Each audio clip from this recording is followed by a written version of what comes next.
T'écoutes Aussitôt que t'as une chance, je m'appelle Laurie et je vais te parler de vocabulaire. Je m'appelle Jonathan et je vais te parler de BD Paul. Je m'appelle Lionel et je vais t'en apprendre sur les fous rires. C'est parti pour 3 chroniques pour te divertir et t'inspirer. C'est bien débrouillé. C'est de plus en plus fluide. Aussitôt que t'as une chance de savoir de quoi tu parles. Ok, il y a des mots qu'on utilise tous les jours, mais qu'on mélange constamment. Donc aujourd'hui, on fait un petit ménage de confusion assez populaire. Je vais me permettre de vous poser la question, messieurs, à chaque fois, ou peut-être pas à chaque fois, on va voir ça. Je commence tout de suite avec un classique, empathie versus sympathie. Est-ce que vous pouvez me rappeler lequel désigne quoi? Eh boy, oui. Allez, Yannel va s'essayer. Comme ça, je vous choisis un à chaque fois, ok? Moi, je vais définir empathie, toi, tu vas définir sympathie. How's that? Is that a Non. deal? Non, ça a l'air que c'est Parfait. Ça a l'air que non. Ça a l'air que non. Écoute Laurie, Yannel. Toi, tu vas faire celui-là.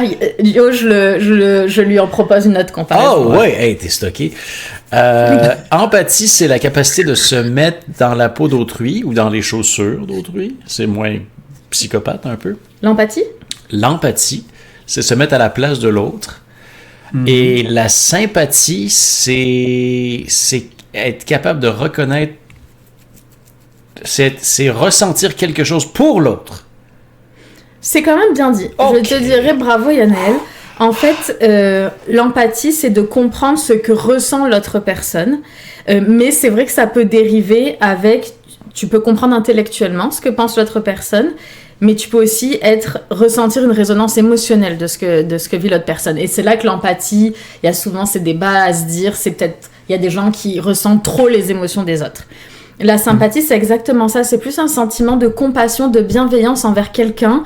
C'est-à-dire, tu reconnais que la personne souffre ou a des besoins, mais tu projettes pas sur ce qu'elle ressent. Tu sais juste qu'elle va pas bien, puis tu t'éprouves de la sympathie.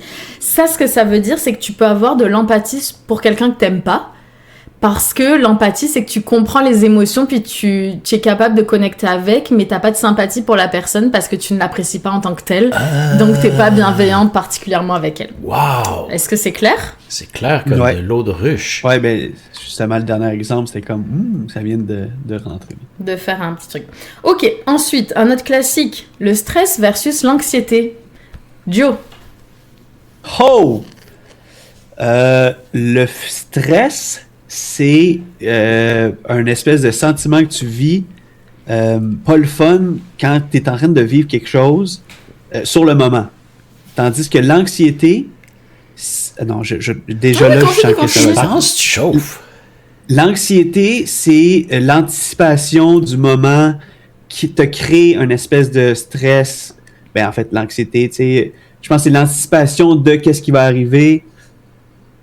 Tandis que le stress, ben, ça peut aussi, tu sais, ça peut faire partie du stress, l'anxiété, mais je veux dire, ce serait ma réponse. Sur le moment présent, le stress, quelque chose que tu vis, l'anxiété, l'anticipation. Le futur. Mais c'est un petit mix, il n'y a pas tout qui est juste, mais la partie, oui, le stress, en effet, c'est une réaction face à une situation très précise, donc un examen, un danger, une échéance, on va ressentir quelque chose dans le moment. L'anxiété, par contre, au-delà de l'anticipation et de faire partie du stress, c'est plus un état durable d'inquiétude. Tu peux avoir aucune cause, mais tu es dans un état émotionnel diffus, persistant, d'émotions un petit peu d'inquiétude et différentes. Donc, c'est vraiment ça, le stress, en effet, un moment précis avec une cause assez identifiable. L'anxiété, quelque chose de diffus, durable, d'une inquiétude permanente, qui peut se vivre de plein de façons différentes, évidemment. All right. Bon, ben, je suis content de ma réponse. Mais Yannel. merci de préciser. OK, c'est un quiz. Ironie, Ben oui, c'est un quiz. ironie ou sarcasme? Ben, je choisis l'ironie. Pourquoi? Parce que c'est plus sympathique. Pourquoi? C'est plus socialement accepté. C'est moins désagréable. Donc, en effet, c'est moins désagréable parce que on dit que quelque chose est ironique quand c'est le contraire de ce qu'on pense, mais avec humour. Exemple, tu sais, quelle belle météo hier, mettons. Dire ça au Québec, parce que pour ceux qui sont en Europe, c'était plus verglaçante au Québec hier. Le sarcasme, c'est de l'ironie, sauf que t'es un peu moqueur et tu cherches à ridiculiser quelqu'un. Donc, Ah, ok. Donc, le bravo. sarcasme, ça vise le sarcasme vise Oh! quelqu'un en particulier. D'accord. Comme la personne qui vient de sortir du cadeau là, dans l'écran. Je continue ma chronique et on adresse ça un peu plus tard ou On peut signifier que nous venons de recevoir un gigantesque cadeau d'un membre de la communauté, 10 subs offerts que nous allons célébrer de suite après la chronique. C'est magnifique. Laurie, the show must go on. Take it away. Merci. Merci. Donc le sarcasme, ce serait de dire bah non, j'ai pas d'exemple, je sens que ça va tourner malaisant, donc j'arrête. Ensuite, en parlant d'arrête, on pourrait passer au poisson, mais non, avant ça, Joe, la différence entre un vertige et un étourdissement. Ben là, si j'y vais vraiment au centre, tu sais, comme à la base de tout, l'étourdissement, c'est quand t'es dans le petit tourniquet, puis t'es étourdi, puis le vertige, c'est quand t'es en hauteur, là. Moi, j'y vais à la base, là. Mais si tu veux vraiment y aller au sens un peu plus philosophique, ben, avoir le vertige, c'est d'avoir peur de se lancer dans le vide, tu sais, d'avoir peur de faire quelque chose d'assez gros, de ne pas être à la hauteur, mais l'étourdissement, c'est justement d'être dépassé par les événements, puis de plus savoir où mettre la tête. J'adore parce que t'es parti à un niveau que je n'ai même pas rédigé, mais j'aime beaucoup. J'aime beaucoup l'analogie. Très inspirant. Man, fais un TED Talk, s'il te plaît. C'est trop bien. Non, mais c'est ce que je voyais. Je voyais vraiment les deux dans la balance. Quelque chose de vraiment simple, étourdi, wow, tu sais, vertige, mais sinon, il y a aussi je voyais où est-ce que tu t'en allais, là. Ben, j'allais pas là. Moi, c'était beaucoup plus factuel. C'est que des fois, on dit « Oh là là, j'ai des vertiges. Oh là là, je suis étourdi. » Mais la différence, c'est que le vertige, c'est que t'as une impression, une illusion de mouvement. Donc, t'as l'impression que la pièce tourne ou que tu tournes sur toi-même. Et c'est souvent lié à l'oreille interne. Ah, ouais. Tandis que l'étourdissement, c'est une sensation de tête légère, de faiblesse ou de perte d'équilibre. Donc, pression, fatigue, chute de tension, qui est et comme un peu perte de connaissance aussi, là. Ça peut rentrer là-dedans. Tandis que le vertige, c'est vraiment un feeling de machin, puis qui vient d'un problème interne. Fait que le vertige, c'est qu'est-ce qu'on ressent quand on boit trop dans le lit, là. Quand on boit trop dans le lit? Ben, qu'est-ce qu'on ressent dans le lit quand on boit trop en soirée? C'est ça que je veux dire. Ok. Parce que moi, j'étais comme quelqu'un allongé avec un verre d'eau. J'ai tout mixé ça ensemble. J'ai fait une sandwich, moi, dans mes deux phrases. Ah là là. Alors, si on continue... Partout. Dans la catégorie animaux, le lapin versus le lièvre, Yanaël. Le lièvre est élancé. Le lapin est rikiki. Oui. Merci. Donc les lièvres, en effet, sont plus grands, plus rapides et plus solitaires. Ils ont les oreilles plus longues, les pattes arrière plus puissantes, ils peuvent courir très vite et ils vivent plutôt à découvert dans les champs. Les lapins, ils sont plus petits, ils vivent dans des terriers et ils sont plus sociaux. Mais il faut savoir aussi que c'est assez rigolo, j'ai lu ça, les bébés lièvres, ils naissent déjà poilus avec les yeux ouverts. Les bébés lapins, ils naissent tout nus et aveugles. Si vous voulez savoir la différence, eh bien regardez-les quand ils sont bébés. C'est comme... Ensuite, Joe, chameau versus dromadaire. Ah, ben là, si tu veux y aller du côté philosophique...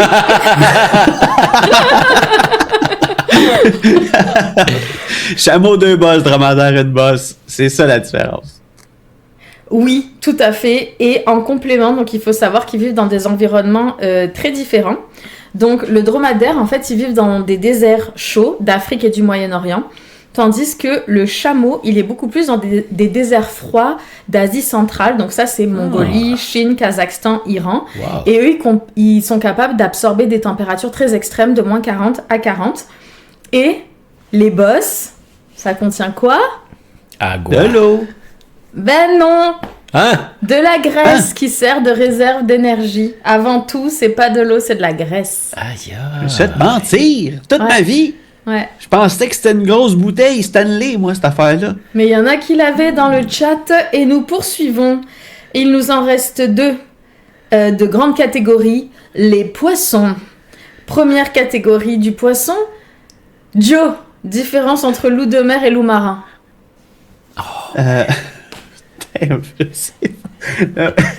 Est-ce qu'après tes 2 questions, Je tu vas voulais- dire c'était Laurie pour Actuc?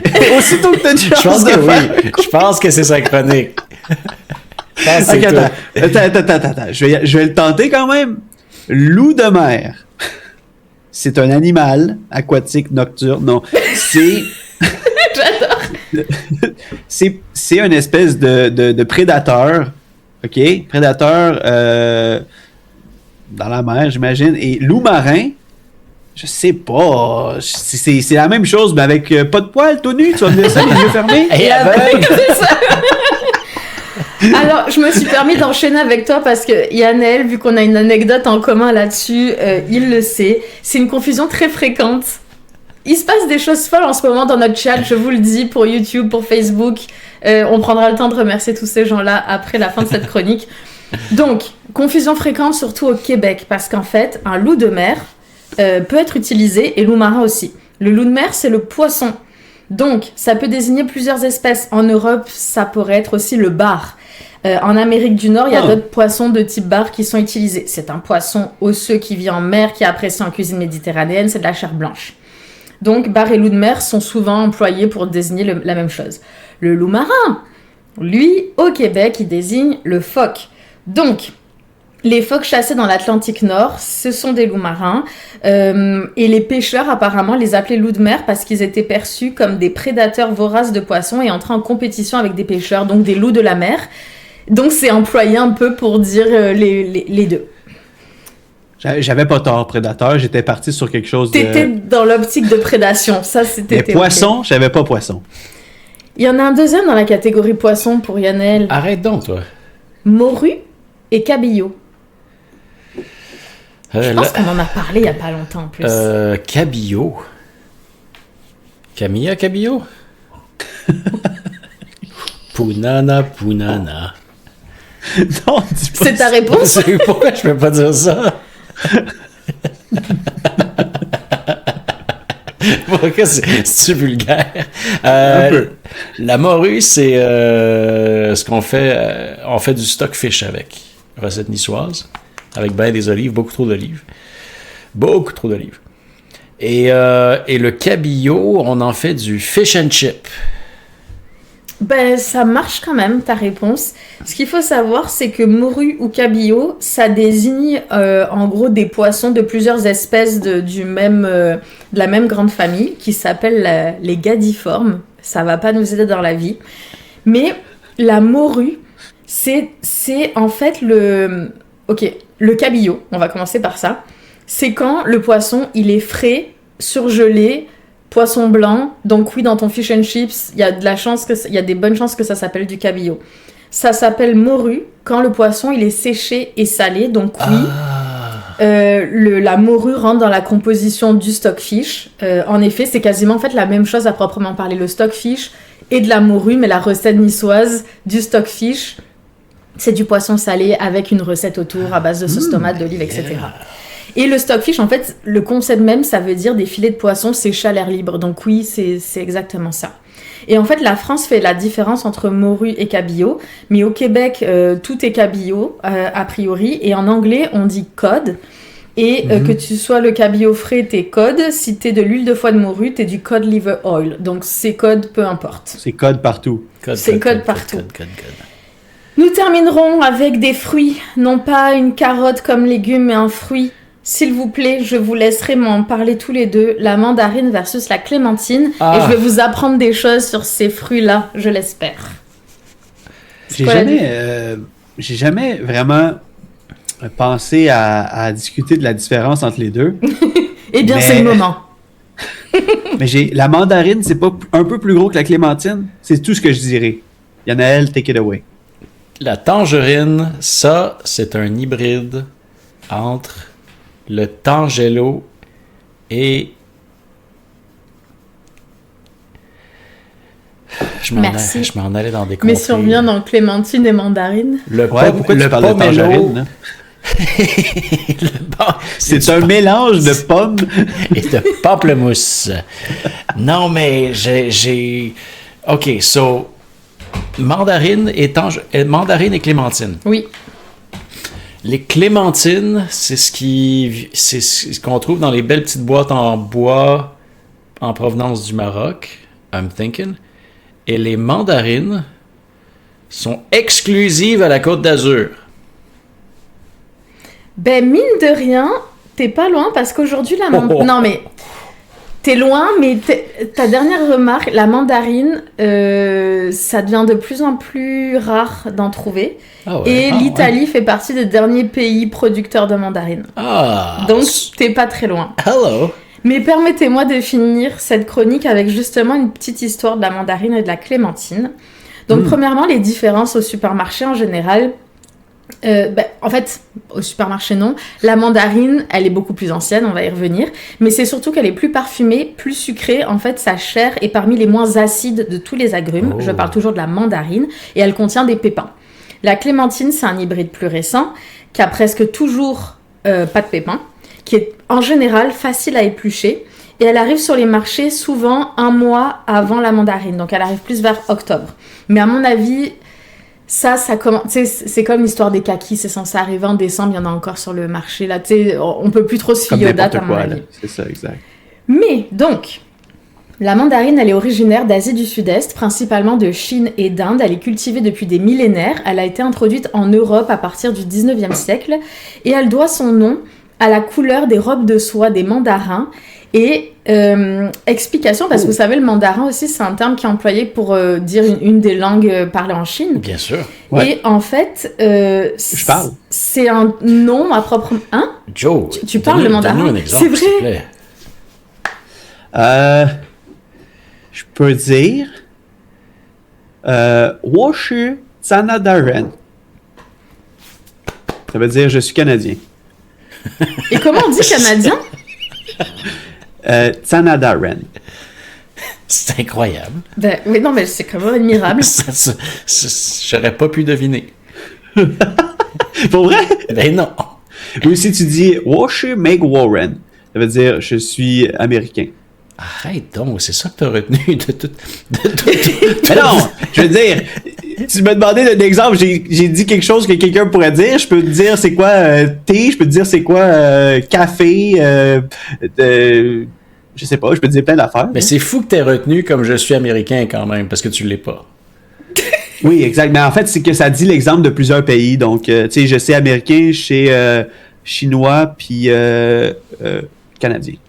C'est impeccable, Joe, tu m'impressionnes. Cependant, le mot mandarine n'est pas mandarin, puisque... Oui, exact. En fait, donc, ça désigne, mandarine, une étoffe de coton tramée de soie, parfois aux couleurs du soleil, mais les mandarins, c'était le nom donné en Europe aux fonctionnaires publics de la Chine. Donc ça n'a pas rapport avec un intitulé chinois, c'est des Européens qui ont nommé des gens de Chine associés à ce terme-là et qui désignent voilà, des choses un peu romantiques de couleur du soleil. La clémentine, elle, c'est une toute autre réalité, ok? C'est un hybride entre... Ah non, entre la mandarine Et l'orange? Bravo. Ah, vous êtes tellement complémentaires. Non. Je vais pas m'attribuer le crédit. Il y a quelqu'un dans notre clavardage en direct. Bon, ça y est, je parle comme Yannaël. Qui l'a marqué, et c'était juste pour le nommer. C'était... Le Quizler. Ah oui, c'était le Quizler. Le pro des quiz. Le pro des quiz lui-même. Donc, la clémentine, en effet, elle est apparue au XXe siècle en Algérie, dans la ville d'Oran. Un article de Science et Avenir explique ce qui s'est passé. En fait, le clémentinier est né d'une fécondation complètement hasardeuse d'une fleur de mandarinier par un pollen d'oranger dans le jardin d'un orphelinat d'Oran, à la fin du 19e siècle. D'orange? Ben, en plus, imagine. Et en fait...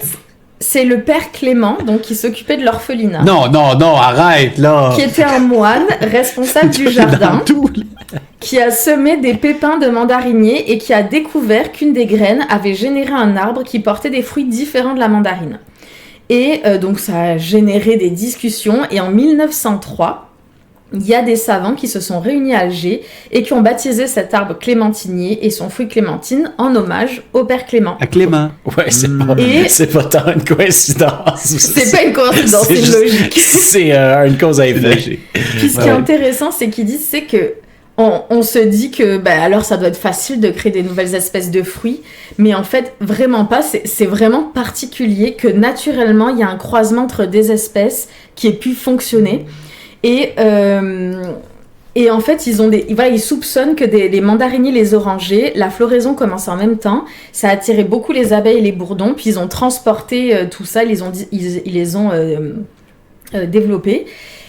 Mais la dernière chose, c'est pour autant, les clémentines, ça n'a pas de pépins. Puis vous savez, les pépins dans un fruit, c'est ce qui va faire en sorte que ensuite les fruits pourrissent, les pépins tombent, ils sont digérés par les animaux, puis ça permet de continuer la poursuite de la lignée des fruits. Eh bien, il n'y a pas de fruits, il n'y a pas de pépins la plupart du temps dans les clémentines. Parce qu'en fait, il n'y a pas d'autofécondation entre le pollen et une ovule des clémentiniers. Il y a une barrière qui fait qu'ils ont pas de pépins. Mais les fécondations croisées naturellement peuvent faire en sorte que il y a des nouvelles espèces qui vivent, puis que certaines clémentines aient des pépins si les espèces pas loin en ont. Donc c'est vraiment quelque chose. C'est pour ça, parce que des fois, il y en a des pépins, mais j'avoue que c'est pas fou. Mais puis, en même temps, c'est fou de se dire à quel point notre nature, Ben oui. comment elle est faite intelligemment, puis en même temps, c'est drôle de hasard, entre guillemets. Parce qu'il y a des fruits que tu peux vraiment faire des croisements pour avoir des nouvelles sortes, mais les clémentines, ça se faisait pas à la base, puis ça s'est fait naturellement, c'est beau, là. Exactement, il n'y a pas d'intervention humaine en théorie, en tout cas, voilà, soi-disant. Bref, tout ça pour dire que dans notre langue, là j'ai fait des différences un petit peu spécifiques, là, mais ça arrive souvent qu'on remplace des mots par des autres ou qu'on fait des généralisations, puis ça fait partie d'un petit peu de nos habitudes de langage culturel. Alors ma question c'est, avais-tu tout bon ? Et as-tu d'autres exemples, en tout cas, de me prouver que tu sais de quoi tu parles ? Perfetto. Nice. Et justement, voulez-vous... Commençons par remercier, parce qu'il s'est passé beaucoup trop de choses, non? Oui, il s'est Oui, il s'est passé. passé des choses pendant la chronique à Laurie. God damn! Mais surtout une bonne chronique de Laurie sur le vocabulaire. J'ai bien aimé la partie quiz et l'explication à la fin de la mandarine. La partie quiz, oui. L'intégralité de la chronique. Non, mais c'était très bon. C'était très bon, Laurie. C'était vraiment bien.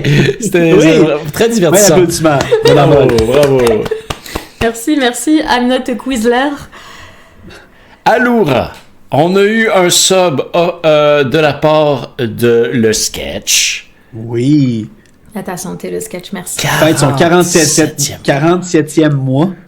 Et Agent qui dit 40. Agent 47 on board. Merci beaucoup, le sketch. Merci Le Sketch de ce soutien qui fait en sorte qu'on peut être là ce soir avec vous et qu'on a du fun au bout. Et nous avons un immense cadeau de la part de l'ancien d'avant. Joe, est-ce que tu es capable de scroller et nous dire qui sont les personnes qui ont été subées? L'ancien d'avant a offert des subs 10 plus précisément à Monsieur PL, Mébésis, Jessica LV, Kenok, Mamol, Le Quizler, Le Grand Mister, Mouette, Cri et Jimmy. Dans ceux-là, il y a déjà des gens qui ont remercié l'ancien d'avant, comme nous le faisons directement. Let's go! Merci l'ancien d'avant. Merci. Vraiment. À ta santé. Hey, 10 subs, c'est énorme. Merci de faire avancer le projet, honnêtement. C'est fou! C'est fou. Très généreux. C'est farfoulu. Ça, c'est un bon mois de chronique de plus, là. Merci beaucoup. C'est incroyable. Hell yeah. Private Eye nous dit: un instant, le pays du Sud est prétentieux et se désigne comme américain. Mais comme les habitants de l'Europe sont des Européens, les habitants des Amériques sont donc des Américains. Tout à fait, Private Eye, c'est bien de s'en rappeler. Oh! Hold up! Plein de boules qui tombent! That's a lot of little Damn! balls. L'ancien d'avant qui réitère avec 1050 bits et qui dit: je vous laisse pour ce soir. Sinon, quand la petite va se réveiller, je vais avoir les yeux défoncés. Ben oui, c'est vrai. L'ancien d'avant qui est papa, j'imagine. Petit rappel, avant-dernier indice, le grand mister, bonne soirée à toutes. Et on rappelle que l'ancien d'avant, j'imagine que je fais le lien, l'ancien d'avant est la personne qui nous a envoyé un message sur le Discord Mission 1 avec une espèce de grandeur nature d'escape room. Mais on n'est pas là pour ça, on est là pour te dire merci pour les 1050 bits et pour les 10 subs. Merci l'ancien d'avant. Gros merci. Damn que tu nous gardes ce soir, on est choyés. Bonne nuit, bon repos. Bon repos, bon réveil avec la petite. Nous avons le Quizler qui rigole un peu en disant « C'est quoi les chances que l'inventeur de la clémentine s'appelle Clément? Ça s'invente pas. » Ça, c'est de l'ironie. Ça, c'est de l'ironie. Oui. Oui. Ben ce serait une première. Et là, le sketch qui dit « Clément, n'y a-t-il plus d'orange ?» Et c'est comme ça. Attends, non. Attends, quoi? Clément, tu n'as plus d'orange? Et c'est comme ça qu'il a inventé les clémentiniers. Ça manquait de fou rire. Nous dit Canou. Not gonna lie. Merci. Je ne savais pas, j'allais vous demander ce que c'était NGL. Ouais. Et bien, si le tour est terminé, j'ai envie de vous poser la question dans le chat. Le tour n'est pas terminé.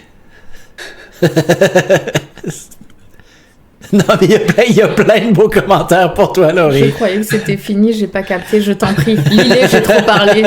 Non, toi, go ahead. Mais non, lis-les. Nous avons Mouette qui dit tantine de Clémentine. Canuck qui demandait pourquoi le fruit mandarine et la langue mandarin. Ben, il y avait un lien. Il y en Tout ce temps-là. Tout ce temps-là. C'est ça, puis on a eu beaucoup de personnes qui ont un peu jousé avec ton quiz. Là. On avait Sir Banner qui parlait de la sympathie, il disait c'était quoi. Il y avait Private Eyes qui parlait du stress. Mamol qui parlait d'anxiété. Private Eyes qui réitérait avec le vertige. Tous des gens qui participaient justement à donner la réponse entre les deux. Un peu qu'est-ce que nous, on a fait pendant ta chronique. Ok. Ouais. Dran, par exemple, qui disait c'est pas joli un loup de mer. Est-ce que tu confirmes? T'as vu des images? Oui, mais il y en a des beaux aussi. C'est beau. Tous les animaux sont beaux.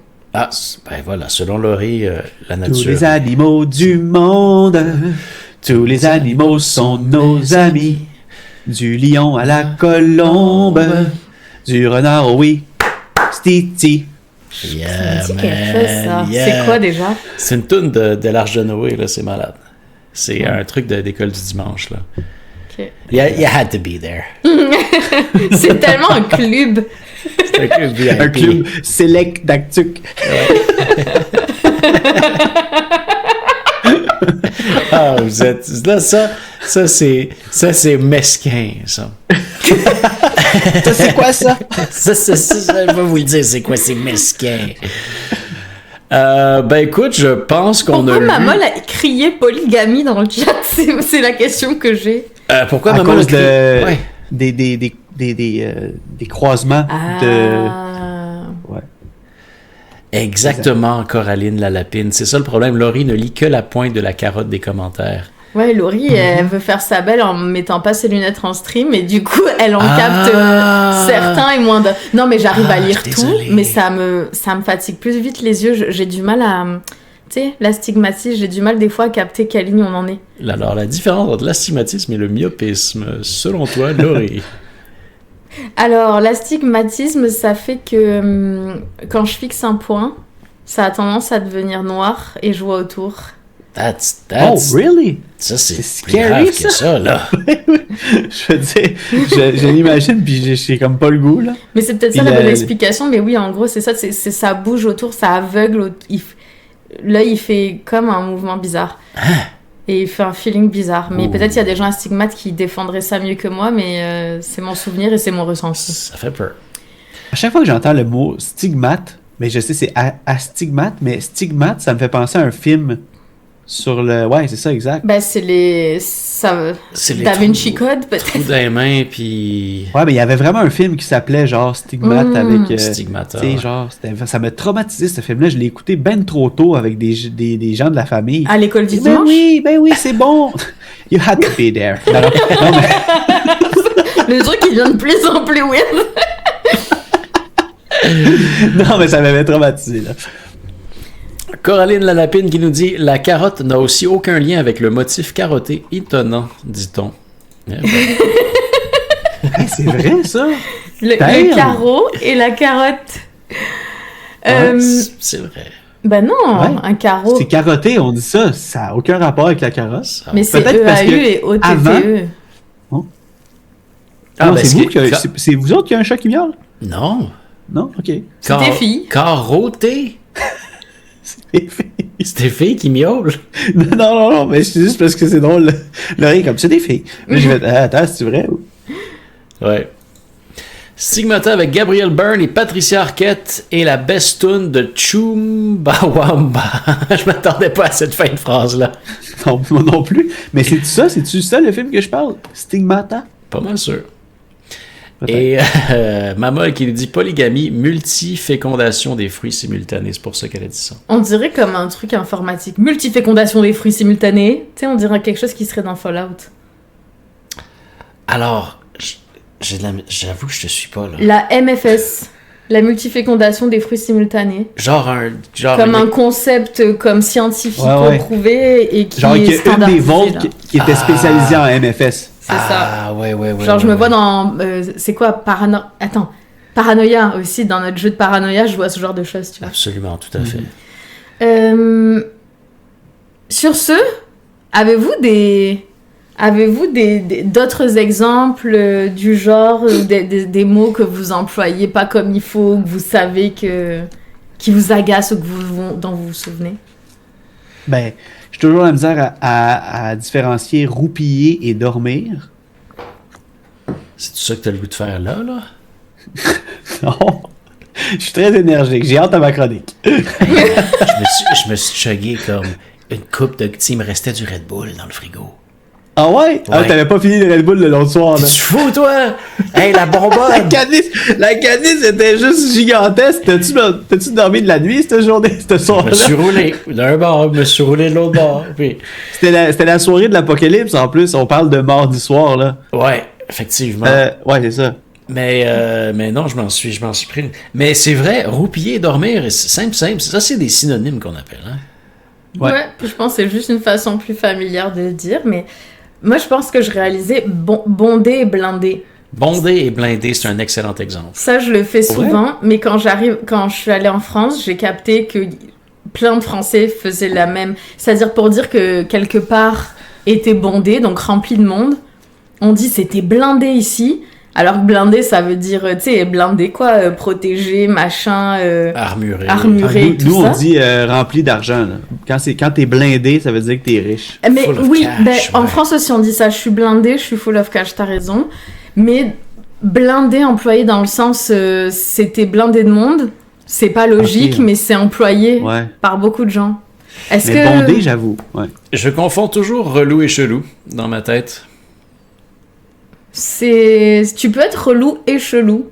Je pense que oui, je pense que c'est Ben, dans le fond, complémentaire. si tu le disais pas en verlan, tu l'aurais tout de suite, la différence? Ben oui, absolument. C'est Il faut juste- que c'est j'y juste parce que- pense. Lourd, louche. Ouais. Il faut que je les inverse dans ma tête, puis là, je sais lequel est lequel. Ouais, ok, je comprends.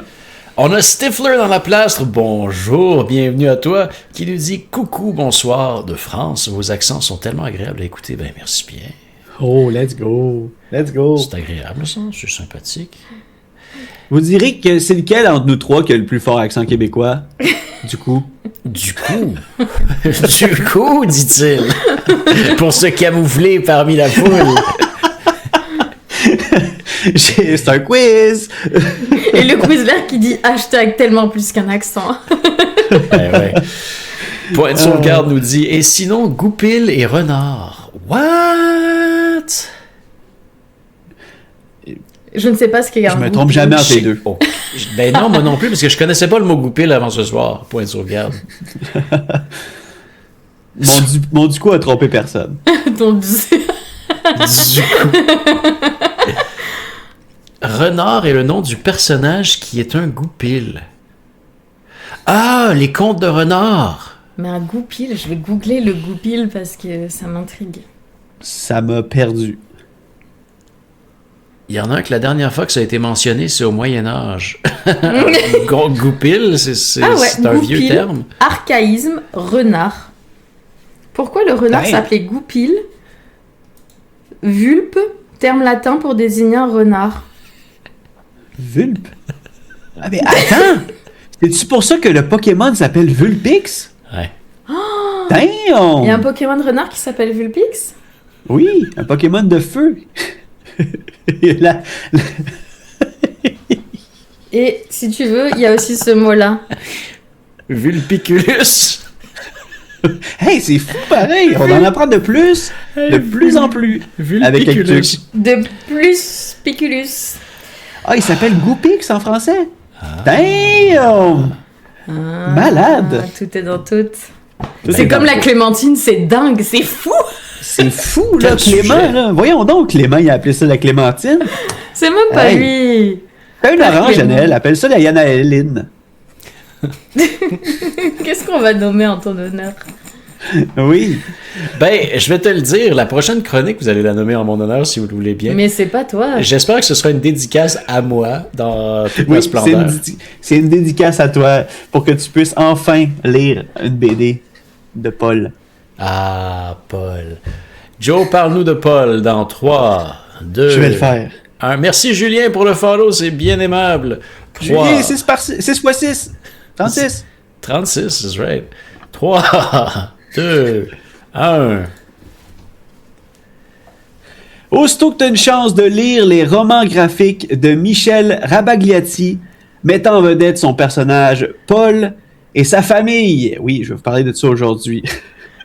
J'ai décidé de vous parler de ça quand je suis allé, il n'y a pas si longtemps que ça, avec la famille à la bibliothèque. Et j'avais en tête de lire un roman graphique fortement inspiré par Laurie, qui en lit de plus en plus, ben en fait, qui en lit depuis des années beaucoup. Donc, elle m'inspire dans ce côté-là.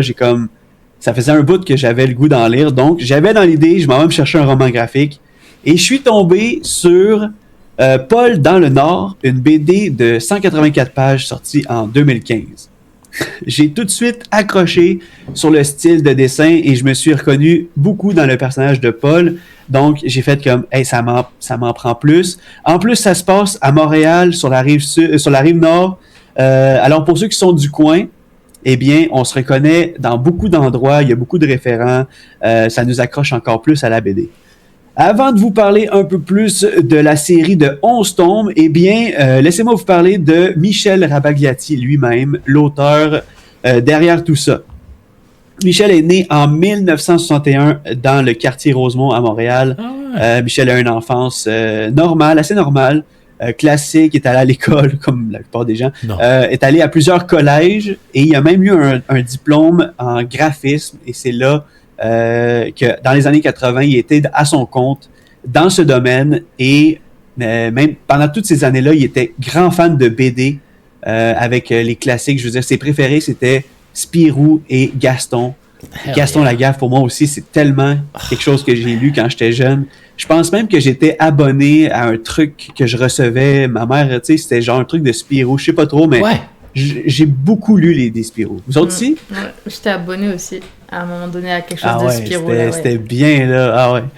Gaston Lagaffe aussi. Ah, wow, c'était tellement drôle. Trop bien. Et en fait, dans les années 90, il publie ici et là des planches humoristiques, mais c'est vraiment en 1998 qu'il va devenir connu et qu'il va publier aux éditions La Pastèque, son nouveau personnage, Paul. De 1999 à 2023, il va écrire et illustrer 11 tomes, dont le 11e est une suite des Paul, mais en version roman illustré, qui parle de sa fille Rose. Et ça me parle pas mal. Accrochez-vous, parce que la prochaine partie, ça va aller assez vite. Je vais vous citer toutes les tombes. Il n'y en a pas beaucoup, mais ça va y aller. On a dans la série Paul à la campagne, Paul à un travail d'été, Paul en appartement, Paul dans le métro, Paul à la pêche, Paul à Québec, Paul au parc, Paul dans le Nord, c'est celui qui m'a... c'est avec lui que j'ai découvert la série. Paul à Montréal, Paul à la maison, et son tout dernier, Rose à Lille, qui n'est pas Paul, mais on en parle beaucoup parce que c'est son père. Certaines de ces BD populaires ont même été traduites en plusieurs langues comme l'anglais, l'espagnol, l'italien, l'allemand, le croate et même le chinois, ce qui est quand même un gros accomplissement pour un auteur illustrateur du Québec, là. Donc c'est nice de voir que ces BD font le tour du monde, ces BD. Mais ça parle de quoi, ces livres? Ça parle de quoi? Eh bien, c'est une espèce d'autobiographie un peu romancée, mais assez crédible, de l'auteur Michel Rabaghiati. On le suit à travers son enfance, l'adolescence, la vie d'adulte, avec tous leurs bons côtés et leurs mauvais côtés. Comme j'ai dit tantôt, il y a beaucoup de référents, donc ça se lit très bien. C'est facile de s'identifier avec les personnages. C'est touchant, c'est vraiment touchant parce qu'il y a beaucoup de choses de la réalité. C'est comique et ça se lit tout seul. Et quand je dis ça se lit tout seul, c'est que, je veux dire, c'est facile à lire. Mais quoique, ça se lit aussi tout seul parce que c'est rare qu'on lit à plusieurs. Oh man, faut que que la personne j'ai vraiment écrit cette blague. J'ai vraiment écrit. Puis là... En fait, depuis ma première lecture du tome que j'ai découvert, Paul dans le Nord, je les ai presque tout lus, ou je pourrais dire tout dévoré. Il m'en reste 4 à lire, dont le dernier de 2023 qui est celui sur sa fille. Et j'ai très hâte de l'amener. C'est sûr que je vais l'amener durant mon voyage de fin mars. Ça va être vraiment ma lecture de plage, ma lecture bonbon de la semaine, comme mon moment à moi de lire le livre. Et je me demande même si je vais pas passer à travers un peu trop vite. Je vais peut-être m'en apporter un des quatre autres que j'ai pas lu encore. Il y a beaucoup d'accomplissements sur la série des Paul et de Michel Rabaghiati, beaucoup de prix liés avec ses livres, avec son talent. En 2015, il y a eu une adaptation au cinéma de Paul à Québec, de son 6e tome, qui est ultra touchant. Je veux dire, je vous le recommande, premièrement parce que je l'ai écouté aujourd'hui et j'ai vraiment capoté sur le film. Tu sais, qu'est-ce qui est le fun, c'est quand tu écoutes des adaptations de livres ou de BD ou des trucs comme ça, c'est que tu peux vraiment faire des liens par rapport à ce que tu as lu, qu'est-ce que tu vois à la télé. Et là, ça devient quasiment personnel. Donc, c'est vraiment un bon film. C'est un film de 2015, ça date un peu, mais un bon film québécois, somme toute. En 2024, une adaptation au théâtre de Paul à la maison. Ah ouais. Et je pense que c'est lui, Laurie, que tu as lu, hein, Paul à la maison? Mais j'ai un souvenir, je sais plus si je l'ai lu pendant la pandémie et que ça parle de pandémie, ou si c'est juste je l'ai lu pendant la pandémie. Tu l'as lu pendant la pandémie, ben ça a sorti en 2019, donc avant la pandémie. Mais il y a une espèce de thème un peu sombre sur Paul à la maison. Il est dans un mood, il est un peu isolé, fait que ça te fait peut-être penser à la pandémie, parce que, tu sais, ça parle, le sujet de Paul à la maison, c'est vraiment la rupture, en fait, le divorce, le fait que sa fille part de chez lui, la solitude, la dépression. C'est lourd, oui, mais tellement intéressant comme BD, Paul à la maison. Et justement, comme je disais, il y avait une adaptation en 2024 au théâtre. Et, croyez-le ou non, aujourd'hui, je me suis pogné un billet solo pour aller la voir en fin mai. No! C'était la dernière date disponible, parce que ça roule depuis 2024. C'était la dernière date. Il reste encore des places si jamais j'en parle là, puis ça vous parle. Vous aimez le théâtre et vous avez déjà lu les BD Paul. Donc, fin mai, il reste encore des places. Je me suis pogné un billet solo. Un cadeau de moi à moi, je m'en vais voir ça. C'est fou, Joe! Eh oui. C'est excellent, ça! Ça faisait longtemps que je vous parlais que j'avais le goût de voir du théâtre. Et tu sais, j'adore ça, donc je me suis gâté. C'est où que ça a lieu? C'est à côté de chez nous, c'est à Sainte-Thérèse, au théâtre Lionel-Gros. Trop bien. Trop bien, j'adore. Ouais, c'est juste parfait, là. Je pouvais pas croire. J'ai tout fait, les étapes. J'ai dit, il y a une pièce de théâtre. J'ai checké c'était quand. J'ai fait, let's go, on silence, puis tout est bien. Sinon, écoutez, allez à votre bibliothèque chercher ces BD, elles sont excellentes. Ou aux librairies du coin, allez les acheter, encourager Michel. Et c'est tout. C'était Jonathan Montagne pour Actuc. Et aussitôt que tu as une chance de lire les romans graphiques de Michel Rabaghiati et son personnage de Paul. Ça me donne le goût de me donner le goût, comme quoi. Ouais, ça te donne-tu le goût? Parce que je sais que toi, maintenant qu'on a coupé la chronique, j'ai un exemple justement du roman. Tu sais, c'est vraiment, c'est quand même assez large aussi. Tu sais, celle-là, on parle d'un 200 pages. C'est en noir et blanc, donc on peut voir ici les... Je te confirme, c'est bien fait, là. On n'a pas coupé la chronique pantoute. C'est pertinent, ouais. Ça. Là. Parfait. Puis j'ai une question vous voyez toi, les dessins avec les bulles, c'est très bien. Celle-là, c'est Paul au parc. Et c'est vraiment un épisode, le fun, où ce qui apprend il va au scout, Oh. au Louveteau. Ben oui, toi. Mais Ouais. c'est ça, c'est que chaque livre, c'est un moment de vie, c'est ça, hein, qu'il a vécu puis qu'il romance. Il y a des trucs de son enfance et il y a des trucs plus récents, hein, c'est ça? Exactement, c'est ça. Chaque livre, il y a comme des histoires un peu charnières dans sa vie. Puis, je veux dire, il compte ça d'une manière, tu sais, vraiment, vraiment belle. Puis, il inclut beaucoup de sa famille là-dedans. Ben, en fait, j'imagine que dans ces moments charnières-là, la famille était là. Donc, non, c'est vraiment bien fait. Mais tu vois, ça me fait dire, j'ai pas accroché follement au moment où je l'ai lu, parce que je pense que j'ai trouvé ça peut-être trop dark dans le sujet. À un moment où peut-être j'étais pas réceptive aussi à la Ça se thématique. peut. Ce qui veut dire que comme je sais que c'est un classique québécois, puis ça, tu m'as donné aussi envie de peut-être m'y Mais tu sais, remettre dans et le les fond, découvrir. Tu disais que tu avais lu Paul à la maison. C'est ça. Je lis justement ici. On voit clairement la différence. C'est vraiment plus dark. Oh. On voit Paul ici, version adulte, avec son petit chien biscuit. On voit vraiment que c'est une version un peu plus sombre que de Paul. Et c'est normal que peut-être tu n'as pas été plus réceptif parce qu'on parle beaucoup de divorce et justement de l'enfant qui part de la maison. Moi, ça m'a touché cette partie-là en particulier, tu sais. Le fait que les filles, à un moment donné, ils vont partir de chez moi. Juste les discussions qu'il y a avec ses filles, ça vient tout droit me toucher au cœur. C'est comme, tu sais, ouais, mais tu sais, papa, des fois, il a le goût de te voir, là, puis tu pourrais rester souper, puis là, il est comme, mais non, là, j'ai des choses à faire, puis j'étais avec des amis ce soir, mais tu sais, ça s'en vient, là, tu sais, c'est comme... Oh. J'espère... T'as le non, mais temps, tu sais, Joe, tu as le temps. Joe, t'as le temps. arrête. j'ai le temps, mais voyez à quel point j'étais réceptif à cette Ouais, BD, donc... bien sûr. Tu te non, projetais. mais je me suis beaucoup reconnu dans le personnage de Paul. Merci Joe pour cette formidable chronique. Écoute, Yeah. on a un commentaire dans Messenger. Oh, really? Un commentaire de la part de Claude et Muriel qui disent Michel. Oui, c'est vrai! Oui, qui dit Michel Rabagliati est l'ex-beau-frère de Bruno et Sylvie qui sont des grands amis de la famille. Ben oui, Et oui, bonjour c'est mes vrai. beaux-parents. Ben, salut! Comment ça va? Claude et Muriel. Mais c'est vrai, puis en plus, je pense que tu me parlais un peu vite que il y a un des personnages qui était un ami aussi de la famille, donc c'est, tu sais, c'est... Je les ai presque toutes lues, mais je me souviens pas de tous les noms des personnages. Peut-être que c'est dans ceux que j'ai pas lus encore, là.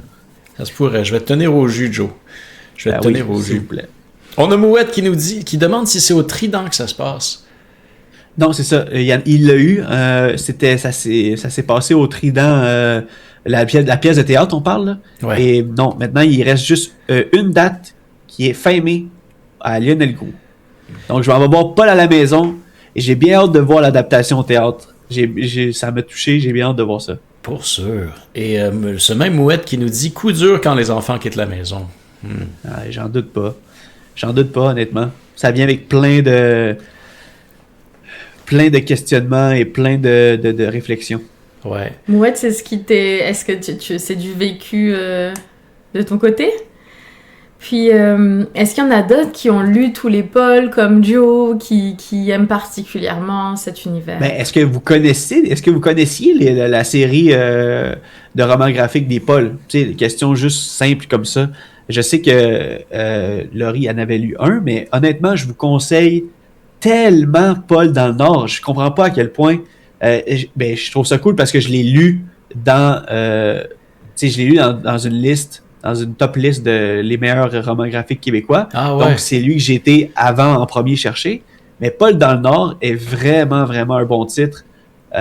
Ça parle d'adolescence. Tout le monde peut tu sais, les premières fois que tu te fais des amis à l'école, les premières gaffes que tu fais en tant qu'adolescent, les premières expériences, les premières fois que tu es loin des parents, tu sais, dans des soirées avec des amis. Je veux dire, ouais, c'est vraiment bon. C'est vraiment bon. Il y a beaucoup de référents en plus parce qu'on passe de Montréal à Saint-Sauveur dans le Nord. Je pense qu'on va même jusqu'à Mont-Laurier. Donc, tu sais, on en voit des références. Eh ouais. Je veux pas poser une question qui a l'air piège parce que ça se peut que t'aies pas la réponse, mais est-ce que Michel Rabiati il a fait d'autres Est-ce qu'il s'est concentré vraiment sur ces deux séries-là ou il a fait d'autres romans? Non. Ok. Exact. En fait, il a fait, comme j'ai dit au début, qui étaient les petits trucs, les petites planches comiques dans les années 80, début 90. Mais sinon, dès qu'il a sorti Paul puis que ça a fonctionné, il a que fait ça. Il a même fait des trucs un peu en parallèle de Paul. Tu sais, il a fait un roman qui s'appelle Paul à Montréal, que j'en ai parlé tantôt. C'est considéré comme un de ses tomes, mais c'est vraiment comme quelque chose d'un peu plus historique, avec l'histoire de Montréal, le changement que Montréal a eu à travers les années.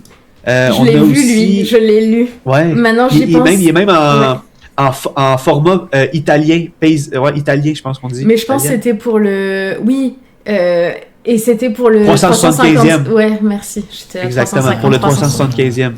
C'est vrai, lui c'était beau, mais il n'y avait pas grand-chose, c'était des scènes de la vie montréalaise dans lesquelles il passait historiquement et tout, en effet. Ouais, exactement, c'était pour fêter justement mais c'est considéré comme un de ses tomes.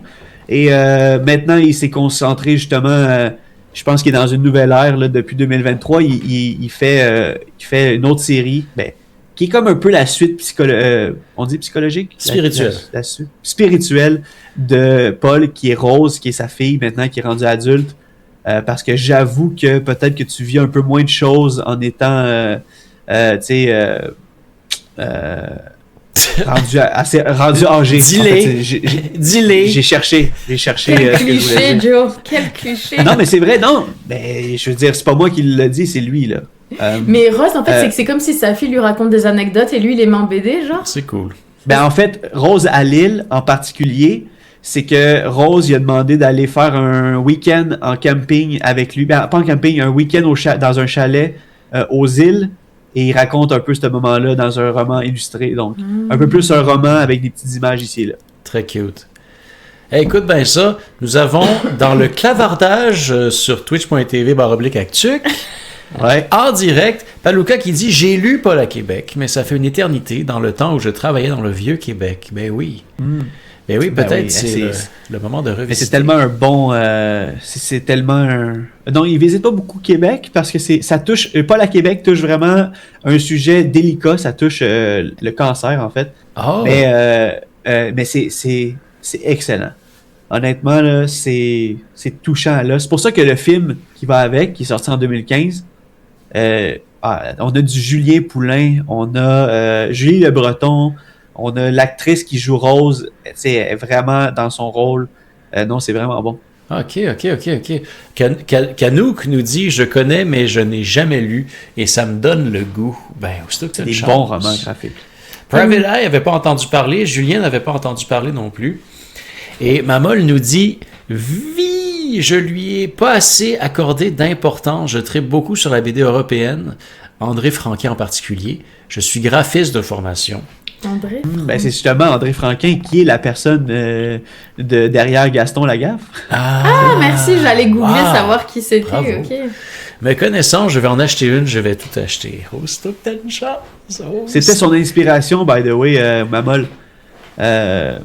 Oui, et François Letourneau qui jouait Paul Mouette direct. Ouais. Nice. François Letourneau qu'on a vu dans Tout le monde s'aime. Non, c'est comme ça que je t'aime. Ah, oui. Got it. Julien dit, moi, je me rappelle juste de la série Not Dog au primaire. Je me souviens pas de ça. Ça me dit rien. Not Dog. Moi, au primaire, j'écoutais Macaroni Tougan. Et moi donc. Ben, c'est superbe, ça. Muffin Man. Hey, dans le clavardage de actuc.com, nous recevons... Venez-vous-en, tout le monde! You're right! Venez-vous-en! Hey, c'est-tu beau, ça? C'est-tu agréable de vous accueillir ainsi? Caroline, coucou. Salut. Colline de Bin, crime. C'est des cookies qui tournent. Et Julien qui nous dit, je suis quand même jeune, j'ai 17 ans. Donc, c'est normal aussi que, vu que tu étais au primaire, c'est normal que Not Dog, on n'a pas la référence, mais c'était quoi? C'était-tu des BD? C'était-tu une série de romans graphiques? C'était-tu quelque chose que tu trouvais à la bibliothèque du collège? Je suis curieux. Mais ça, moi je vais m'y intéresser certain, là, Not Dog. Ça me parle. Ouais, Laurie est en train de le googler à l'instant, Not Dog. Oh, J'ai peur de tomber sur salut tout des le monde, choses salut les Raiders. Merci énormément à Muffin Raid. Muffin Raid. Ben oui, Muffin Raid. Merci à Muffin Raid pour le man que tu nous as envoyé ici sur Actuc. Salut Caroline. Et j'espère que vous avez passé un bon stream pendant que Laurie cherche notre dog. Attends, c'est écrit, c'est NUC-DOG. Pas si c'est ça. Ben en fait, on l'a l'explication. C'était une BD d'un chien super-héros qui sauvait le peuple. Wow. Ça me dit quelque chose, là. Moi aussi. L'image est comme, il est comme vraiment comme, il monte son chest, là, avec un S dessus, là. Peut-être un D dessus. You don't know. You don't know. Oh, peut-être. Notre Dog Peut-être. édition La Courte Échelle. Oh, amazing. Incroyable, ça. Gros merci à Muffin Man de sa confiance, de nous avoir envoyé ses bonnes chances. Je suis là pour vous divertir et vous inspirer peut-être avec une nouvelle chronique. Qu'est-ce que vous en dites? Une nouvelle chronique? Ouais, une chronique qui n'a jamais été diffusée sur Actuc auparavant. Ben, c'est vrai. Ben oui. Et exclusive à Actuc. exclusive au club select d'Actuc. Oui, VIP. VIP. Le club VIP, c'est ça. C'est ça qui nous a fait craquer, je pense. Mais moi, premièrement, c'est Laurie qui m'a fait craquer, là. J'en ai pas que t'étais... Vous inquiétez pas, Bon, si vous comprenez pas de quoi il parle, c'est pas de contexte, c'est vraiment désolé. pas important. C'est comme pas de contexte. c'est une espèce d'anecdote perdue dans le temps qu'on n'a pas besoin de revisiter. Mais là, vous m'avez perdu aussi, là. C'est correct. Eh oui. Ah, d'accord. You had to be there. You had to be there. Par contre, avant ta chronique, on a eu un raid et on n'a pas posé la question raid. Ah, mais oui, on C'est s'intéresse vrai. à la personne. Ça, c'est la règle d'or. Et la question raid est la suivante. C'est quoi le dernier livre que tu as lu ou que tu es en train de lire?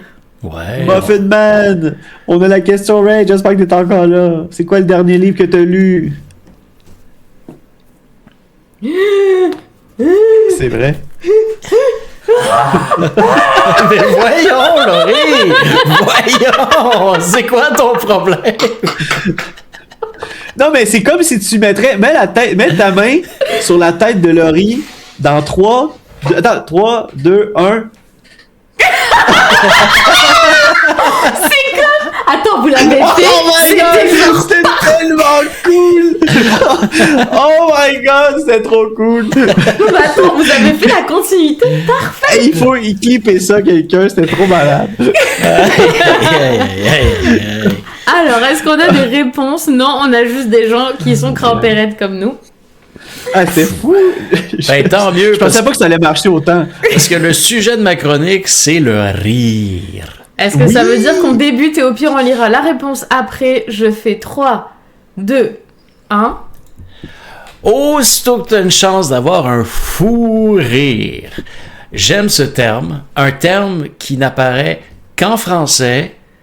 Et par ça, je veux dire qu'il n'existe pas en anglais. Pouvez-vous y croire? Non. J'ai demandé à Translate et puis ça m'a dit Crazy Laugh, qui est absolument... Je m'en allais dire ça. Je m'en allais dire Crazy Laugh, mais je pense pas que c'est ça. C'est pas ça. existe Ça ne représente pas la chose. Fou rire, un terme qui est apparu en 1826. Et oui, le rire est un mécanisme social important, mais je vais me concentrer sur le volet physiologique ici pour tenter de mieux le comprendre avec vous. Donc, rions en chœur. Bon, faut savoir que les articles que je vais citer ci-dessous se basent principalement sur les travaux de Sophie Scott, qui est neuroscientifique à l'Institut des neurosciences cognitives de l'Université College London, et elle se spécialise en rigolade. Elle a fait un TED Talk merveilleux que j'ai écouté tantôt d'ailleurs. Elle fait preuve de beaucoup d'autodérision, puisqu'elle n'est pas toujours prise au sérieux par ses pairs qui questionnent si ce qu'elle fait est véritablement de la science. Elle a même un t-shirt qui dit « Is this science ?» tellement elle se fait remettre en question par ses collègues.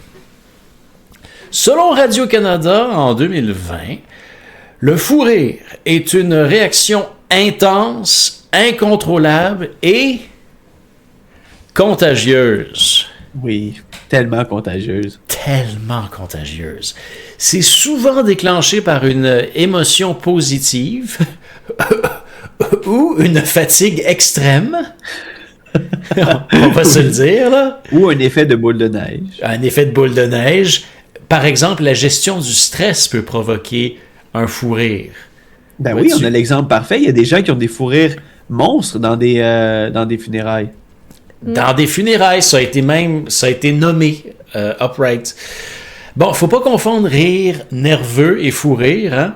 Le fou rire, c'est souvent lié à la joie quand même. Mais le rire nerveux, c'est une réponse au malaise, à l'anxiété ou à l'embarras. Ouais.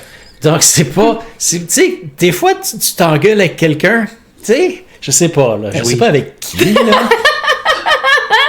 Des fois, t'es vraiment fâché après quelqu'un, puis la personne, elle se bidonne, man. Qui ça? Puis ça, tu sais, ça vient du ventre, ça shake, là. Puis tu le sais que c'est un rire nerveux, c'est parce que... Qu'est-ce que t'en penses, Laurie? Est-ce que ça t'est déjà arrivé? C'est pas un rire nerveux.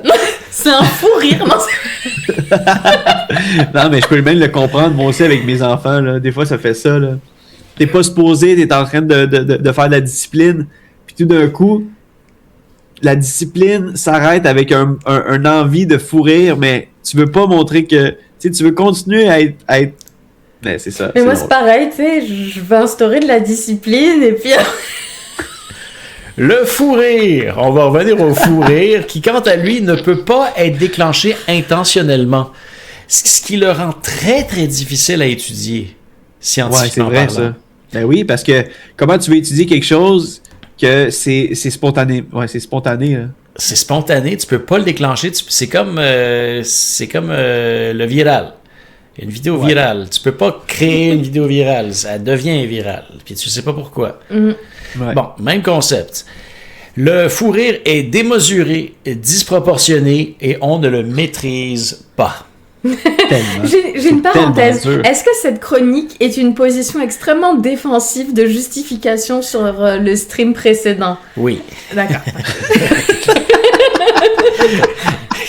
J'explique notre maladresse par la science, parce que il se passe quelque chose au niveau scientifique. Il résulte d'une diminution de l'inhibition corticale, nous dit Dave Ellenberg, qui est neuropsychologue. Quand on est fatigué, on a une réduction de l'inhibition corticale qui vient contrôler les zones impliquées dans le rire. Il se trame alors une déconnexion temporaire du cortex conscient par le système limbique. OK? Non, pas OK. Pas compris. Moi non plus. mais j'avance. Je pensais que t'allais dire la classique phrase, mais regarde, je vais vous dire ça en termes plus simples. D'un pied ferme, j'avance. Posez-moi pas de questions là-dessus. Donc, une déconnexion entre Oui. Selon la presse, en 2011, le rire diminue, et c'est là que ça devient intéressant et pertinent, le rire diminue la sensation de douleur. Le saviez-vous, ça? Non, oui, ça, je savais pas. Tu sais, des fois, t'as une côte fêlée, puis tu dis « Fais-moi pas rire », ou t'as trop toussé, puis comme... Mais là, semblerait-il qu'apparemment, ça aide. Ben, peut-être pas si t'as une côte cassée, quand même. Ben oui, c'est ça. J'ai aimé ton analogie. Je me demandais si t'en allais où avec ça, là. C'est grâce aux molécules opiacées qui inondent le cerveau, OK? Mais ça, je peux le comprendre, que ça a créé une espèce de un buzz. Ouais, un genre de buzz, un petit moment euphorique, que tu sais, une douleur un peu, peut-être un mal de tête. Tu sais, l'exemple un peu, le mal de tête pourrait peut-être passer. Ben, j'ai l'impression. Ben, ou être mieux toléré, disons. Là, oui, comme exactement, ça. Oui. Donc, il y a une étude qui a été publiée dans la revue de l'Académie des sciences britanniques, Proceedings of the Royal Society B, qui dit que ces molécules-là, opiacées, inondent le cerveau quand on s'esclaffe.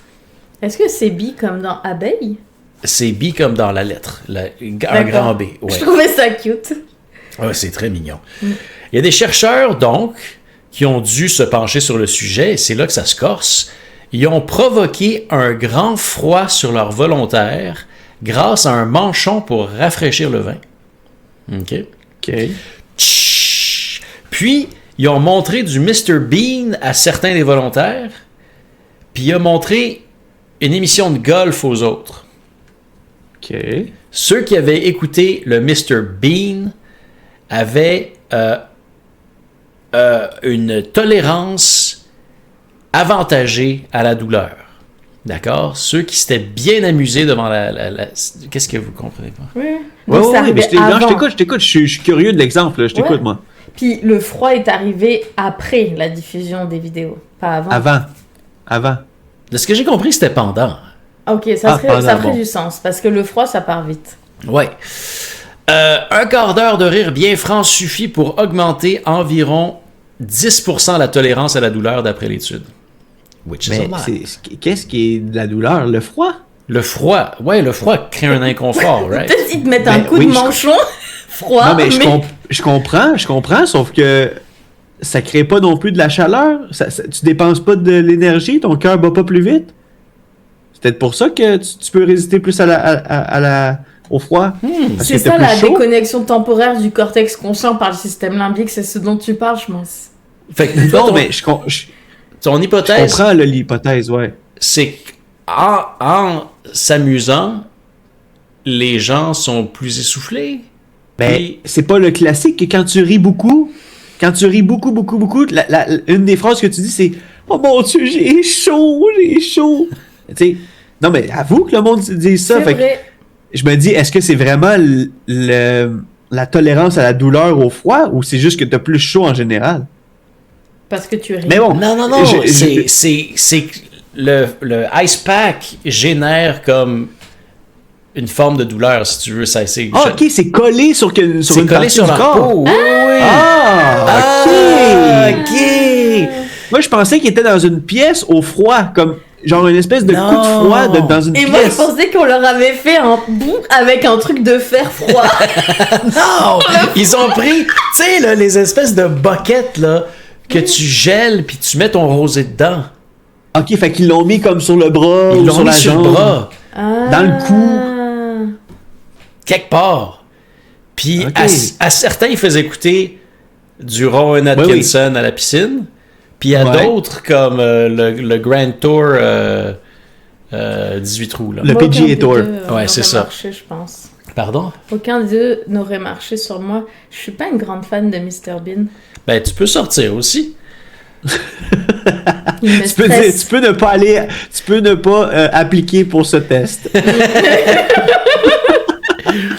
Donc, je répète, je réitère, un quart d'heure de rire bien franc suffit pour augmenter d'environ 10% la tolérance à la douleur d'après l'étude, ce qui est vraiment, vraiment swell. C'est pas vrai que les humains sont les seuls qui risent. Semblerait-il, selon l'experte Sophie Scott de tantôt, les grands singes risent. Les rats risent. Les rats risent. Les rats risent. Lorsqu'ils sont chatouillés, les rats ont une forme de rire. C'est pas Non. notre rire à nous, mais c'est une forme de rire. C'est juste que nous autres, notre rire, on exhale. Ouais. On inhale et on exhale. On inhale et on exhale. Oui, je pense. Ouais. Mais les primates, par exemple, vont inhaler en rigolant. Ok. Donc, ça Comme sonne quoi, mettons? très différent. Tu vois, Allez, refais-le. Et donc, ils inspirent de l'air autant qu'ils expirent de l'air pendant qu'ils risent. Maintenant, On expire. voilà, c'est ça. C'était ça le terme qu'on cherchait. Selon le journal de Montréal, en 2023, le rire serait un analgésique et un antidépresseur naturel. Le rire je le crois. soulage notre stress. Tu y crois, vous? Ouais. Je veux dire, Je suis quelqu'un qui rit beaucoup dans la vie. Oh oui. Et je le sens directement quand j'ai pas ri dans une journée. Ouais. Ouais, c'est le gros bon sens, ça. Donc, le rire soulage le stress. Ça agit sur le diaphragme, les muscles abdominaux. Ça stimule la circulation sanguine, comme tu le mentionnais. Ça calme le système nerveux autonome qui nous crispe à chaque préoccupation, nous dit l'article. Il augmente l'activité des endorphines dans notre cerveau, nous dit l'article. L'auteur va même jusqu'à raconter que ces opioïdes naturels nous apportent du réconfort. Ben oui. En plus, ça détend notre système respiratoire, ça améliore notre système immunitaire. Tu It's got everything you want. Mais y a-t-il des façons artificielles de gâcheter, j'allais dire, de trigger, de provoquer le rire, bien sûr? Ben, j'imagine. Est-ce que vous connaissez des drogues, peut-être? Ah, Oui. des Peut-être bonbons. ça, mais aussi, il y a de la thérapie par le rire qui existe aussi. Tu sais, quelqu'un qui... T'arrives dans une pièce, la personne rit juste comme vraiment fort. Ah, on a un bon exemple aussi dans le clavardage, le chatouillement. Le chatouillement. Ainsi Le que chatouillement. le gaz hilarant.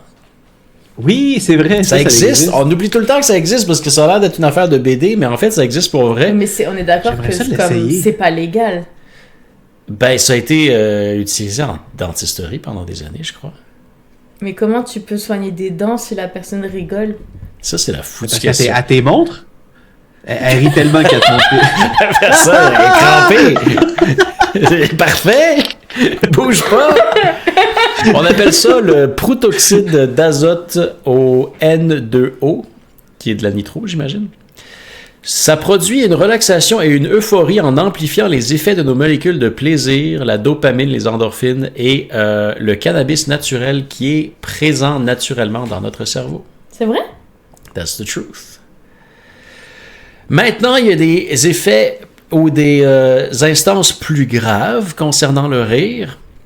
On parle du rire prodromique ou pathologique, souvent lié à une lésion cérébrale, soit une commotion cérébrale, un AVC, la sclérose latérale amyotrophie, la SLA, la sclérose en plaques ou l'épilepsie. Le rire peut provoquer des trucs. En fait, ces maladies-là peuvent provoquer des lésions cérébrales qui provoquent donc ce qu'on appelle l'incontinence émotionnelle. OK, fait que tu peux passer de plusieurs... C'est pas juste le rire, right? C'est pas juste le rire, tu peux passer des larmes au rire, mais pensez au film Joker avec Joaquin Phoenix. Right? Où est-ce qu'il... je vais t'expliquer. Dans ce film, il a des impulsions de rire. Il peut pas s'empêcher de rire et c'est souvent dans des moments très, très malaisants qu'il se met à rire très fort. Comme dans le bus quand il vit comme une situation pas le fun ou en public et tout ça. Et ça, en fait, on appelle ça le syndrome pseudo-bulbaire qui se manifeste par des crises de rire et de pleurs incontrôlables. Comme dans cette histoire-là, c'est une situation réelle, en fait. Finalement, je me suis intéressé à un cas de la vraie vie. Jusqu'à présent, c'était du mensonge. That's right! Deal with it! L'épidémie de fou rire de Tanganyika en Tanzanie, 1962. Ça s'est passé, là. L'épidémie du rire. L'épidémie du rire de Tanzanie, 1962. C'était un phénomène d'hystérie collective, OK? Ça a débuté dans un pensionnat auprès de 3 filles qui n'arrivaient pas à arrêter de se marrer. OK. Ça s'est propagé jusqu'à 95 des 159 élèves. Durant de quelques heures à jusqu'à 16 jours pour certaines personnes. Ils ont dû fermer l'école. Ils ont renvoyé les kids chez elles. Mais ça s'est propagé jusqu'au village. 217 nouvelles victimes qui ont infecté à leur tour une seconde école primaire. Damn, c'est quoi ces termes? On dirait des zombies. Touchant 48 filles et forçant de nouveau une fermeture. Des filles? Puis une autre. Il y a 14 institutions scolaires qui ont dû fermer en Tanzanie cette année-là. Voyons, 14! Pourquoi c'est juste des institutions scolaires? Les professeurs étaient pas affectés. Ben là, c'est une grosse technique pour arrêter les cours. La plus grosse supercherie de l'histoire. Oui, c'est ça, c'est la plus grosse supercherie de Tanzanie, moi je pense. Maybe. Jusqu'à ce jour, les experts sont confondus par rapport à ce qui s'est passé. Mais 1000 personnes ont été affectées. Puis 18 mois plus tard, ça s'est calmé. On l'essaye. On l'essaye. Dans les écoles. Fait que aussitôt que t'as une chance de te piquer, de te payer, de te popper un fou rire. Oui! Merci, Annelle. Let's go! Mais en effet, Belle ça chronique, fait tellement j'adore. du bien de rire. Puis je vois des fois, tu sais, on passe nos journées, puis tout d'un coup, si on est ensemble, puis qu'on a un moment de... Comme on va être pété de rire pendant 2 secondes sur un truc, ça vient détendre tout le corps, puis ça me prédispose à être comme relax, cool pour la suite après, tu vois. Absolument. À part quand tu peux pas arrêter, puis que là, tu t'es crispé parce que t'es comme, je veux arrêter de rire, comme les fous rires incontrôlables. Eh ouais. Tu sais ce que c'est. Ben oui. Je suis pas capable de- je pense que dans les 5 dernières années, 6 dernières années, les fous rires incontrôlables que j'ai, c'est avec Yanel. Ouais. J'en ai pas d'autres. Ouais, moi aussi, man. Moi aussi. Les moments C'est où- parce qu'on n'a pas le droit.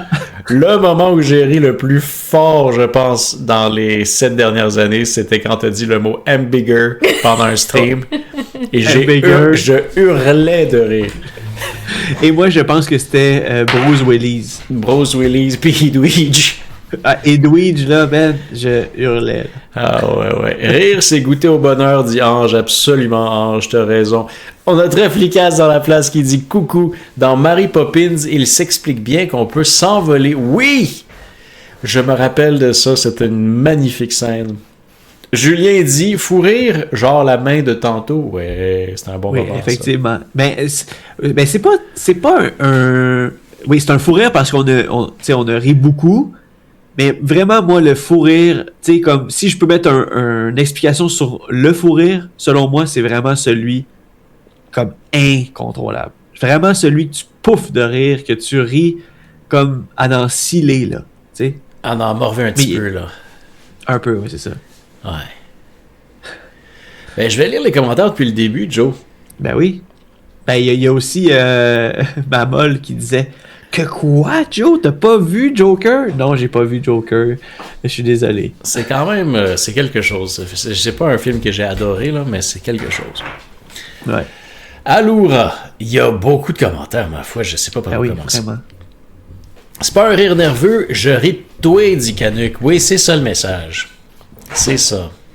Quand on s'engueule puis que quelqu'un peut pas s'empêcher d'avoir un petit twitch au coin de la bouche, là, tu te dis, ouais, tu moi, là. Julien dit, tu ris en étant sérieux, mais on est dans le même stream que tantôt, rien catché. Oui. C'est parce Quand qu'on tu nous parle... parlais des trucs scientifiques du rire, là. T'inquiète pas, La moi non plus, j'ai rien déconnexion. caché.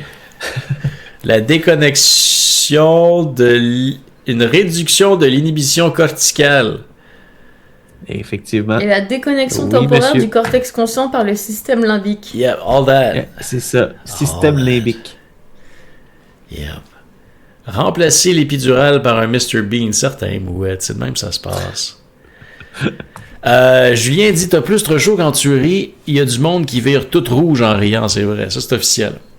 Effectivement. Ouais. Mamol nous parle du Grand Turismo et Dran nous partage un gif de golf. Parle-moi de ça. Les lapins rient beaucoup aussi, nous dit Coraline la lapine. J'ai oublié de dire. On Mais a des t'as dit que les singes, ils excellent. Ils expiraient, mais qu'est-ce que les rats, ils font? Je sais pas. Laughing Rat, on google tout ça. On peut googler. On peut Rats googler. laugh. Rat giggles, c'est des giggles.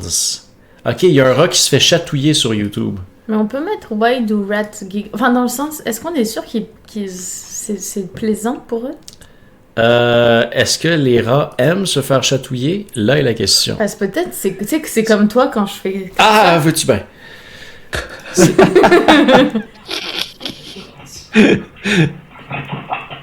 New research reveals what goes on in a rat's brain during a tickle attack. On n'aura pas la réponse tout de suite. C'est une On longue n'aura vidéo. pas la réponse. C'est une longue vidéo de Scientific American, mais c'est des giggles, c'est des petits squeaks.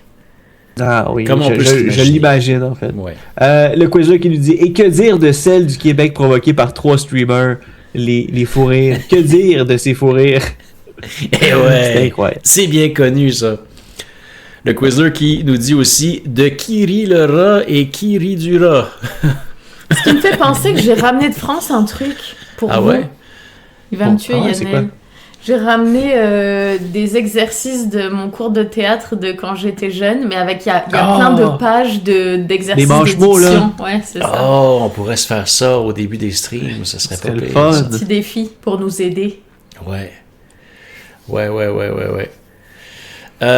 Canuck dit, c'était quoi exactement ce bouton sur Yanaël? J'ai pas bien vu. C'est juste en dessous de veux-tu, ben. T'as pas besoin de savoir ça, Canuck. T'as pas besoin. Prépare-le, Canuck, pour la phase des internets. Canuck va juste arriver. Imagine. Un meet-up, un vrai supplice. Ben oui. Ouais. Mais c'est à quand date votre dernier fou rire? Puis est-ce que vous vous souvenez comme du sentiment de plus avoir d'air, comme dit Julien, là? D'avoir Ah ouais, mal aux abdos, là. Le fou rire qu'il faut que tu partes de l'endroit parce que tu penses que tu vas mourir d'asphyxie, ça c'est drôle aussi, là, tu sais, là. Absolument. T'es assis comme 4-5 personnes sur un divan, puis il faut que tu partes du divan parce que sinon, t'es juste comme hey, arrêtez. Ouais, c'est ça. Mais moi, comme de parler de fou rire, ça me met en joie. J'ai envie d'avoir un... Tu sais, j'ai envie de rire. Moi Ouais, mais aussi. c'est ça l'affaire. Comme l'explique Yanaël, c'est pas quelque chose que tu peux commander, les fous rires. Rire, peut-être. On peut se compter des jokes à l'infini. Mais le fou rire, damn, que c'est le fun quand ça passe. On dirait que à mon âge, je vais être deep un peu, mais quand que le fou rire arrive, j'en profite. J'en profite, mais Ouais. dans un niveau, là, j'aime ça. Combien de fou rires tu penses qu'on peut avoir dans une vie, là? You know? Ben, Ça dépend de la personne, je pense. Ça dépend si la personne est ouverte. C'est comme Nico dans le chat qui nous dit « Le rire est absent de ma vie. Bonsoir tout le monde. » Bonsoir, Nico. Ah, ben tu vois, il est absent de ta vie, mais tu nous as fait rire avec ce message. Tout à fait. Merci pour ça. Mais, tu sais, je pense que, tu sais, je vois Julien qui dit 100 dans le chat. Peut-être j'en ai eu 100, même plus que ça, je pense. Des fous rires, là, même plus, même. Mais 1000? c'est vrai que ça fait du bien, puis c'est... Moi, quand je pars en vrille, je pars en cille, là. Je veux dire, mes fous rires sont bien souvent silencieux, là. Ouais, ben c'est difficilement, là. Si on est proche de toi, on va l'entendre. Ouais, le Comme ça, à peu près. Effectivement. Ah, merci Ah. Nico. Merci, Nico. Merci, t'es Nico, bien merci fait. pour le follow. Bienvenue à toi dans le club VIP Actu. Eh ouais.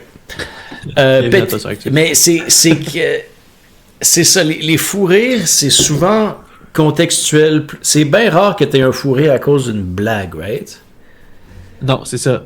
À moins que la blague crée quelque chose qui amène le fou rire. Mais j'avoue Ouais. que la blague, c'est rare que ça va créer un fou rire. Tu sais, la blague qui va créer un fou rire est souvent mauvaise, en fait. ouais, c'est le Ouais. malaise qui vient et la situation juste après. Ouais, c'est genre. ça. Souvent, c'est causé par un interdit ou Ouais. par le Schadenfreude, Qu'est-ce quoi déjà? qui est se réjouir du malheur des autres. Quand tu Oh. vois quelqu'un se casser la binette, Ça, je suis pas capable de rire là-dessus, moi. oh man, moi ça me rejoint là. Ah ouais? Je suis Ça tellement pas vient- capable. Moi, les ça vient me vidéos de chercher. fail pis tout, là. Ah, Hey. ça me fait de l'effet, Joe, tu peux pas savoir. Comme, des fois, j'écoute des vidéos. Tu sais, je tombe sur une vidéo sur YouTube qui est comme essayer de pas rire. Puis le premier vidéo, c'est quelqu'un qui se pète les chenolles sur une barre de métal. Perfection. Juste te le dire, ça te fait rire. Non, mais moi, je regarde ça, je suis comme oh, je suis pas capable de rire. C'est impossible trop que je rie d'empathie. là-dessus. Ouais, je suis empathique. Toi, t'es sympathique, moi, je suis empathique. There you go. Ça nous résume. Depuis 2 ans, à chaque fois que j'ai un fou rire très intense, dit Mamol, je me mets à pleurer. Ah, ben oui, ça aussi. Ouais, ça fait... J'ai pleuré dans le dernier fou rire, dans le dernier stream. J'avais les yeux pleins d'eau. Même Laurie m'a dit tu pleures. Canouk nous dit « Pas mon dernier fou rire, mais je me rappellerai toujours d'un fou rire avec ma blonde avant de s'endormir dans le lit. Ah, ça, that's the best! » Il a fallu que je sorte de la chambre et attendre 10 minutes pour qu'on passe au travers. C'est excellent, ça! Ça, c'est du bonheur. Cool, là. C'est du gros fou rire de qualité, ça, avec sa blonde dans le lit, là. Oh my God. Tu te tords dans le lit, en plus. T'as de la place pour te tordre. C'est trop bien. Qu'est-ce qu'il dit? Je pense que c'était en écoutant le spectacle de Simon Leblanc quand il déboule les marches en robe de chambre après avoir sniffé de la boucane de plastique. Mais est-ce que t'étais dans le show? Tu sais, est-ce que t'étais au show, dans la salle? Parce que ça, c'est drôle, avoir un fou rire en public. Dans un show, tu te mets carrément sur le spot de l'humoriste. Mais tu sais, si tu l'as écouté chez vous aussi, c'est un fou rire de fou, là. Absolument. Et on a un excellent message d'Enfoiré. Enfoiré 666 dans l'avion, j'ai lâché un ronflement tellement fort que ça m'a réveillé. Au même moment, un jeune enfant est passé à la même hauteur que mon visage et il a paniqué. Ma femme a assisté à tout ça.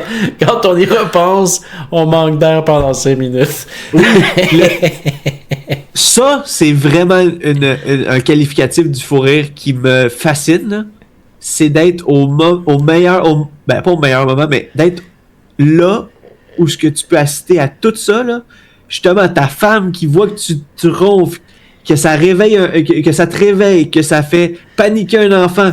Là, tu te dis, on vient de vivre ça, là. Puis là, c'est juste d'y penser, tu ris pendant... C'est ça, là.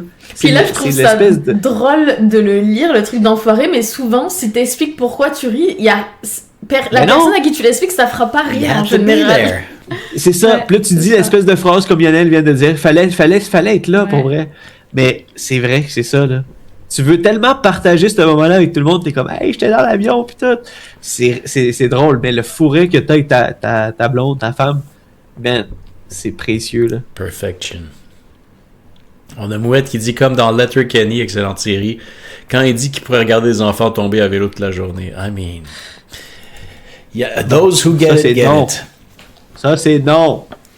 Mais, genre, quelqu'un qui prend une débarque, là, qui tombe sur le cul, ça vous fait pas rire? Non. Du tout. Ben moi, non. Je sais pas le rire, mais moi, non. Je m'entends juste pas, moi. Ou alors, faut qu'il y ait vraiment une situation spéciale. Tu sais, ça revient toujours à la même chose. C'est s'il y a quelque chose qui est associé à ça ou qui est tellement absurde que ça va me faire rire, mais juste des chutes, non. How about des animaux maladroits? Ça va... Même pas. Ça me fait sourire, mais ça me fera jamais un fou rire. Ah, man. Ouais, sourire, oui, mais... Non, fou rire, non. Ben, je mets ça dans mon petit jardin secret, là. Non. C'est pas du jugement, loin de là. Honnêtement, si ça te fait rire, c'est le fun. Je sais quoi mettre en background dans des soirées, mais... Tu sais, comme ça se peut que moi, que je te dise qu'est-ce qui me fait faire des fous rires en vidéo, peut-être que toi, c'est totalement non, là. Moi, c'est des personnes qui font des jump scares.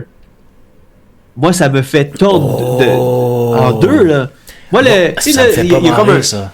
C'est ça, exactement. Tu vois, c'est ça, je me dis. Je savais qu'on allait avoir quelque chose là-dessus. Mais tu sais, il y a comme le classique de la personne déguisée en buisson.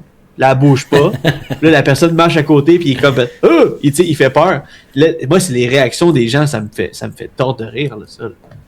I get it.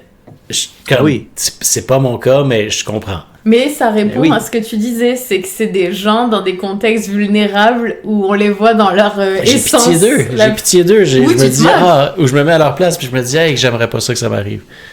Ouais. C'est là que je comprends que les tests, c'est weird, parce que il n'y a pas tout le monde qui aime Mr. Bean. Là. Est-ce que les personnes qui ont assisté au test savaient qu'elle allait écouter du Mr. Bean, puis ils étaient réceptifs à ça? Parce que, comme Laurie et moi, on assisterait au test, puis on rirait pas. Là. Mais c'est pas tout le monde qui avait du Mr. Bean. Il y en a qui avaient Friends. Mais c'est encore pire. Pareil, c'est bien pire, Friends. C'est encore pire. Je suis bien d'accord avec vous. C'est quoi cette affaire-là? J'ai jamais trouvé Friends drôle. Mais bon. J'ai jamais regardé vraiment. Mais bon. Le sketch dit, je suis tombé sur une série de Mr. Bean qui fait des expériences comme faire une pizza, c'est vraiment whack. Arrête donc, toi. C'est bien fou, ça.